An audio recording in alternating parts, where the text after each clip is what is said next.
آپ اسلام سے پہلے کی زندگی میں یہودی عبادت خانوں میں گاتی تھیں، کیا آپ ان کے عقیدے سے واقف ہیں؟ ایک مرتبہ ہم ایک کینٹر سے ملے، اس کی آرزو تھی کہ وہ فلسطین جائے اور ایک بیٹ اٹھا کر اربوں کی ٹانگیں توڑتے۔ شکاگو، جہاں ایک فلسطینی بچے کو شہید کر دیا گیا تھا۔ میرے شوہر ایک فلسطینی ہیں، مجھے اپنا فلسطینی لباس اور سکارف پہننا پسند ہے، لیکن میں احتیاط کرتی ہوں جب بھی اکیلی باہر جاؤں۔ یہ لوگ نازی سامراج کی عالمی تکنیک استعمال کر رہے ہیں۔ یہ ڈیفنس نہیں ہے، یہ قبضہ ہے، یہ ظلم ہے۔ وہ لوگ اسرائیل کے لیے انٹرنیشنل سپورٹ کی بات کرتے ہیں، یہ انٹرنیشنل نہیں ہے، وہ صرف اور صرف امریکہ کی طرف دیکھتے ہیں۔ میری ایک فرینڈ نے بھی مجھ سے کہا، جب تم مسلمان نہیں تھی تو یقیناً اسرائیل کی حمایت کرتی ہوں گی، تو میں نے کہا کہ نہیں، کبھی بھی نہیں۔ گریٹ یار، دیکھو ہم تو ایک مسلمان گھرانے میں ایک مسلم خاندان میں پیدا ہوئے، تو ہمیں تو اس چیز کی ویلیو اتنی نہیں ہے کہ مطلب جتنی ہمیں ہونی چاہیے تھی۔ بینگ اے مسلم آپ کو جتنی اس کی ویلیو ہونی چاہیے تھی، مطلب آپ کو جس کو اس کے بارے میں جتنا پتہ ہونا چاہیے تھا، ہمیں اتنا نہیں پتہ۔ اگر آپ آج لوگوں سے بڑی ساری چیزیں پوچھیں، ایمان مفصل، ایمان مجمل جو ایمان کا پہلا حصہ ہے، اس کا اگر آپ ترجمہ پوچھ لیں نہیں پتہ ہوگا۔ ایون ایمان مفصل، ایمان مجمل بھی نہیں آتی ہوگی یار۔ اور دوسرا کلمہ اگر آپ پوچھ لیں تو ہو سکتا ہے دوسرا کلمہ شہادت سنا تو دیں، لیکن اس کا ترجمہ نہیں پتا ہوگا۔ تو بھائی یہ چھوٹی چھوٹی چیزیں جو ہم لوگ جس سے بہت دور ہیں، لیکن اگر کوئی ایسی لڑکی یا ایسا لڑکا، ایسی خاتون یا ایسے نوجوان جو مسلم تھے ہی نہیں، اسلام کے بارے میں کچھ پتہ ہی نہیں تھا، دور دور تک نہیں پتا، بیک گراؤنڈ پورا یہودی، بیک گراؤنڈ پورا کرسچن، وہ لوگ جب مسلمان ہوتے ہیں تو یار ان کا مطلب کیا رویہ ہوتا ہے، مطلب ان کا انداز کیا ہوتا ہے، ان کو کیا فیل ہو رہا ہوتا ہے۔ اصل بات، اصل مسلم وہی ہے، اصل ایمان انہی کے پاس ہے۔ ان سے آج ہم ایسی عورت کا ایک تذکرہ دیکھیں گے، ایسی عورت کی ایک کہانی، ایک اسٹوری دیکھیں گے جو کہ یہودی تھی، اور یہودی سنگنگ جو گروپ ہوتا تھا اس کے اندر سنگنگ کرتی تھی۔ تو انہی کی ایک اسٹوری دیکھیں گے۔ اسٹوری سٹارٹ کرنے سے پہلے بس میں اتنا بولوں گا کہ ابھی تک اگر آپ نے میرا چینل کو سبسکرائب نہیں کیا تو پلیز کر دیں سبسکرائب۔ تو کرتے ہیں اسٹارٹ۔ السلام علیکم سسٹر نور سادہ، ٹورڈز ایٹرنیٹی میں ہماری دعوت قبول کرنے کا شکریہ۔ آپ کو اپنے ساتھ دیکھنا ہمارے لیے خوشی کی بات ہے۔ میں اپنے سوالات فلسطین کی خوفناک صورتحال سے شروع کروں گا۔ جیسا کہ آپ جانتی ہیں، فلسطین میں ہمارے بھائی بہنوں کو شہید کیا اور گھروں سے نکالا جا رہا ہے۔ وہاں بچے مر رہے ہیں، خوراک، سامان، پانی، بجلی غائب ہیں۔ وہ لوگ بالکل بے بس ہیں۔ امریکی میڈیا ان تمام واقعات کی کوریج کس طرح کرتا ہے؟ کیا وہ ذمہ داری نبھا رہے ہیں یا جانبداری دکھا رہے ہیں؟ سب سے پہلے وعلیکم السلام۔ مغربی میڈیا میں اس کی کوریج کیسی ہو رہی ہے؟ بالکل بھی نہیں، واقعی جانبداری سے وہ فلسطین کی حمایت میں تو بالکل بھی نہیں ہے۔ میں اسے زائنسٹ یا صہیونی سامراج ہی کہوں گی، کیونکہ یہ سب کچھ صہیونی سامراج ہی کی طرف سے کیا جا رہا ہے۔ میں یہودیوں کا نام نہیں لوں گی کیونکہ ہم ایسے یہودیوں کو بھی جانتے ہیں جو اس صورتحال کی حمایت نہیں کرتے، لیکن ہاں، صہیونی سامراج کا بڑا مضبوط ایجنڈا ہے۔ اور آج صبح ہی میں نے ایک دلچسپ بات سنی کہ یہ لوگ نازی سامراج کی عالمی ٹیکنیک استعمال کر رہے ہیں، جو یہ ہے کہ اگر آپ کسی چیز کو بار بار دہراتے رہیں تو لوگ اس پر یقین کر لیں گے، اور ان کے پاس ساؤنڈ بائٹس کا بہترین سیٹ ہے۔ انہیں بس یہ ساؤنڈ بائٹ چلانا ہوتا ہے۔ اسرائیل کو اپنے ڈیفنس کا حق ہے اس زمین پر کہ جہاں بچوں کو قتل کیا گیا تھا۔ ظاہر ہے اس میں کسی بات کا بھی ثبوت نہیں ہوتا، لیکن اگر آپ اسے لمبا عرصہ دہراتے رہیں، خصوصاً آج کل کے لوگوں کے سامنے جو سوچنا، سمجھنا، اسٹڈی کرنا اور ریسرچ کرنا ہی نہیں چاہتے، اور ویسے بھی ہمیں دوسرے لوگوں کی بات سننے کا موقع بھی نہیں دیا جاتا کیونکہ انہیں مغربی میڈیا میں چپ کروا دیا جاتا ہے، تو پہلی بات یہی کی جاتی ہے، ظاہر ہے اسرائیل کو اپنے ڈیفنس کا حق ہے، لیکن یہ ڈیفنس تو نہیں ہے، یہ ڈیفنس نہیں ہے، یہ قبضہ ہے، یہ ظلم ہے۔ پتہ ہے یہ ہولوکاسٹ کیا جا رہا ہے ان لوگوں کے خلاف جو پہلے بھی سے بھگت چکے ہیں۔ واقعی سوچیں ذرا۔ لہٰذا ساؤنڈ بائٹس اپنا بے پناہ اثر رکھتے ہیں، اور چاہے ہم یہودیوں اور عیسائیوں اور اپنے پڑوسیوں اور دوستوں کے ساتھ کتنا ہی کام کر لیں، جب بھی وہ یہ ساؤنڈ بائٹ سنتے ہیں نا تو ان کے ذہن میں فوراً آئسس 9/11 آتا ہے، اور وہ موجودہ صورتحال کا موازنہ ان سے کرتے رہتے ہیں، اور وہ لوگ اس حوالے سے بہت چالاک ہیں۔ پورا ہی مغربی میڈیا ایک طے شدہ ایجنڈے پر کام کرتا ہے۔ بدقسمتی سے صحافت اب ماضی کی طرح نہیں رہی، یہ خاص منصوبے پر چلتی ہے، اور اگر آپ مختلف رپورٹرز کو سنیں تو سب بار بار ایک ہی جیسی بات کہہ رہے ہوتے ہیں، لیکن الحمدللہ سوشل میڈیا کی وجہ سے دنیا میں دوسرے لوگوں کی آوازیں بھی اب سنی جا رہی ہیں۔ وہ لوگ اسرائیل کے لیے انٹرنیشنل سپورٹ کی بات کرتے ہیں، یہ انٹرنیشنل نہیں ہے، بلکہ وہ صرف اور صرف امریکہ کی طرف دیکھتے ہیں، اور ہمیں معلوم ہے کہ یہ گوروں اور یورپیوں کی بالادستی کا ہی آئیڈیا ہے جو فساد مچاتا ہے، اور دنیا بھر کے باقی لوگوں کو 100% انسان انسان ہی نہیں سمجھا جاتا. لیکن ہاں سوشل میڈیا کی بدولت اور یہ سوشل میڈیا کی خوبی ہے کہ کم از کم اب ہم دوسرے لوگوں کی آوازیں سن سکتے ہیں اور ہمیں جتنا ہو سکے انہیں پھیلانا بھی چاہیے. کیا لوگ یہ سارا مواد دوسروں سے لے رہے ہیں یا وہ خود صورتحال سے پوری طرح آگاہ ہیں؟ میں کہوں گی کہ وہ بنیادی طور پر دوسروں سے لے رہے ہیں. ایک خاص بات جس نے مجھے بہت افسردہ کیا اور وہ یہ ہے کہ ہم کئی سالوں سے ابراہیم کی بیٹیاں نامی ایک گروپ میں شامل ہیں. یہ یہودی، عیسائی اور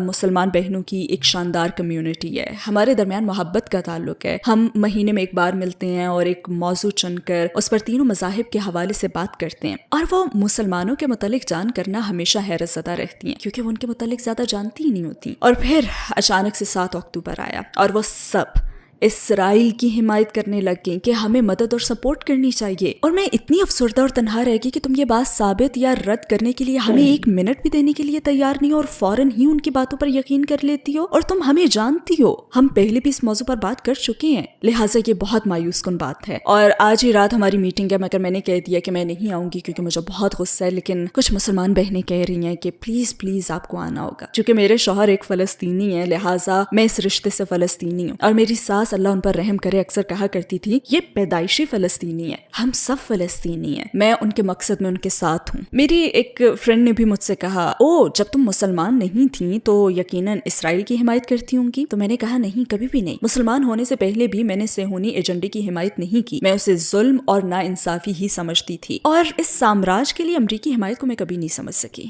کیا 7 اکتوبر کے بعد آپ کو اپنی زندگی میں نفرت انگیز باتیں یا کمنٹس مل رہے ہیں؟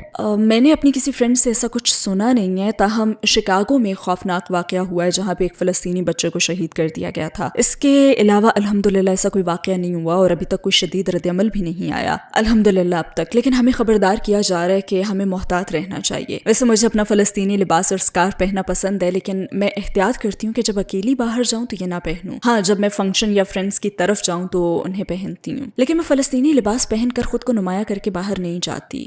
مغرب میں بہت سے لوگ اور امریکہ اور دنیا بھر کے سیلیبریٹیز اسرائیل کی حمایت میں پیغامات پوسٹ کرتے ہیں کہ اسرائیل کے حملے سیلف ڈیفenس ہے. کیا آپ کے خیال میں یہ معاملہ اس طرح دیکھا جا سکتا ہے؟ اگر ایمانداری سے کہوں تو نہیں. ہر ایک کو اپنے ڈیفنس کا حق ہے، فلسطینیوں کو بھی ہے. لیکن صہیونی ایجنڈے کی صورت میں یہ سیلف ڈیفنس نہیں ہے، یہ ظلم اور زیادتی ہے اور ایسا ان کے اس ملک میں داخل ہونے کے بعد سے ہو رہا ہے. ایسے بہت سے قصے ہیں کہ تاریخی طور پر مسلمان دنیا کی وہ واحد قوم ہے جنہوں نے یہودیوں کی اس وقت حمایت کی اور انہیں پناہ دی جب ہر جگہ ان پر ظلم کیا جا رہا تھا. ہمارے کوئی منصوبے نہیں تھے، ہم نے ہولوکاسٹ نہیں کیا، ہم نے یہودیوں کو بچایا، یہ سب کو معلوم ہے. اور اس وقت کے سلطان عثمانی سلطان کا ایک خط ابھی تک موجود ہے جس نے اسلامی اسپین عیسائیوں کے قبضے میں جانے اور اسپین کے اقتدار میں آنے کے بعد یہودیوں کو بلایا تھا. انہوں نے مظلوم یہودیوں کو عثمانی مملکت میں داخل کیا اور وہ مراکش اور آس پاس کی مسلمان کمیونٹیز میں بھی گئے. ان کا تو گرم جوشی سے استقبال ہوا اور پناہ بھی دی گئی. ترکوں نے فرینچ یہودیوں کو قبضے کے دوران فرانس سے نکلنے میں بھی مدد کی. اور پھر سریوو میں اس موضوع پر ایک کتاب بھی ہے جس میں لوگوں کی جانب سے یہودیوں کو بچانے کے مزید قصے ہیں. مگر انہیں مسلمانوں نے ہمیشہ ویلکم کیا. انہوں نے مسلمان ملکوں میں ترقی کی، اسپین میں ترقی کی،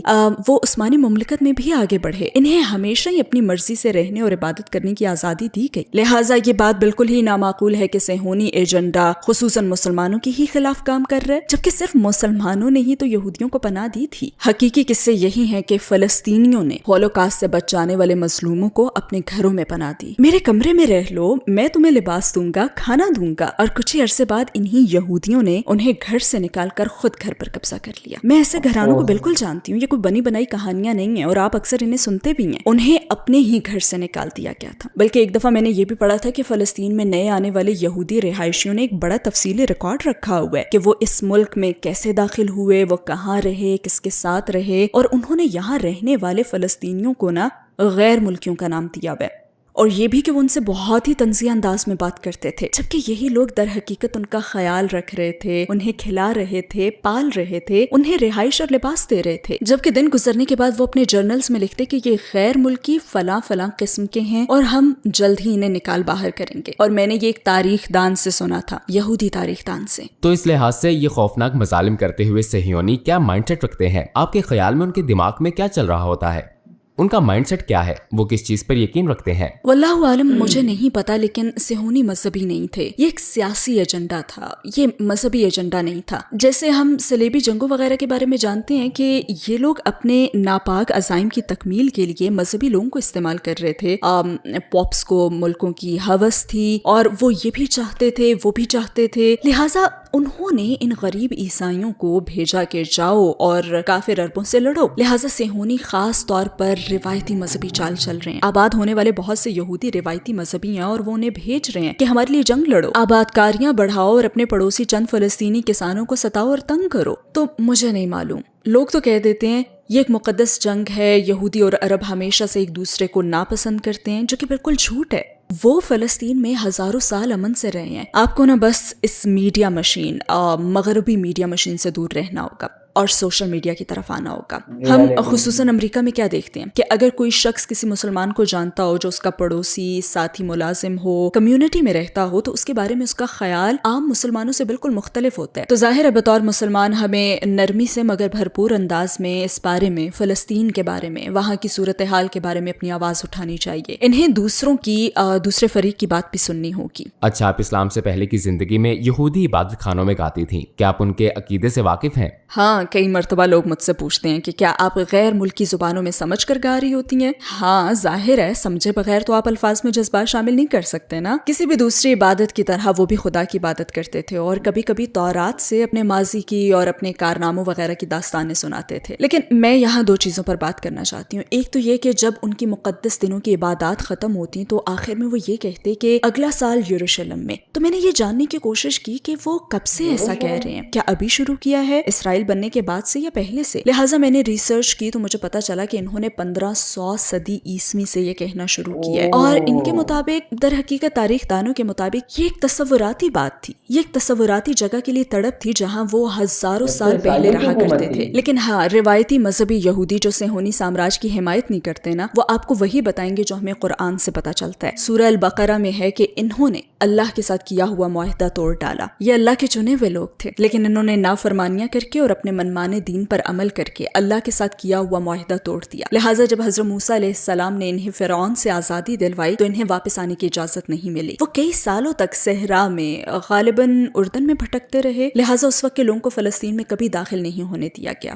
اور وہ نہیں ہو سکے کیونکہ انہوں نے تو اللہ کے پسندیدہ بندے ہونے کا حق کھو دیا نا. لہٰذا زیادہ روایتی مذہبی یہودی یہی کہیں گے کہ ہمیں یہاں رہنے کا کوئی حق نہیں ہے, ہم یہاں نہیں رہ سکتے اور ہمیں یہاں ہونا ہی نہیں چاہیے کیونکہ ہم نے اپنا معاہدہ توڑ دیا تھا. وہ یہ بات تسلیم کرتے ہیں کہ انہوں نے معاہدہ توڑا تھا, اور یہ وہی لوگ ہیں جو ہمارے کچھ مسلم کنونشنز میں بھی آتے ہیں اور فلسطین کی حمایت کرتے ہیں. ان کی عورتیں بھی فلسطینی اسکارف پہنتی ہیں اور وہ یہ یقین دلاتی ہیں کہ ہم آپ کے ساتھ ہیں, وہ جگہ ہمارے لیے نہیں ہے. اور اسرائیل میں اب اس مقصد کے لیے جو کچھ ہو رہا ہے وہ تو خوفناک ہے, ظلم ہے, بالکل غلط اور مذہب کی تعلیمات کے بالکل خلاف ہے. ایک مرتبہ ہمیں کینٹر سے ملے, ان کا کینٹر مذہبی ہوتا ہے, وہ میوزک کا سربراہ ہوتا ہے. ہم ان کے مقدس دنوں میں کافی میوزک سنتے تھے, بہت زیادہ میوزک. ایک دفعہ ہم ناشتے کے لیے گئے تو اس نے سور کا گوشت آرڈر کیا اور ہم وہاں بیٹھ کے وہ ہمیں کہانیاں سنانے لگا کہ اس کی آرزو ہے کہ وہ فلسطین جائے اور ایک بیٹ اٹھا کر نا عربوں کی ٹانگیں توڑتے. یہ ایک مذہبی لیڈر تھا اور یہ اس کے اپنے الفاظ ہیں. بطور مسلمان مجھے فلسطین میں ظلم و ستم روکنے کے لیے کیا کرنا چاہیے؟ اپنی انفرادی حیثیت میں ہمارا کیا کردار اور ذمہ داری ہے؟ تو ہم اس کے خلاف اٹھ سکتے ہیں, ہم اپنا دفاع کرنے والے مسلمانوں کی حمایت کر سکتے ہیں.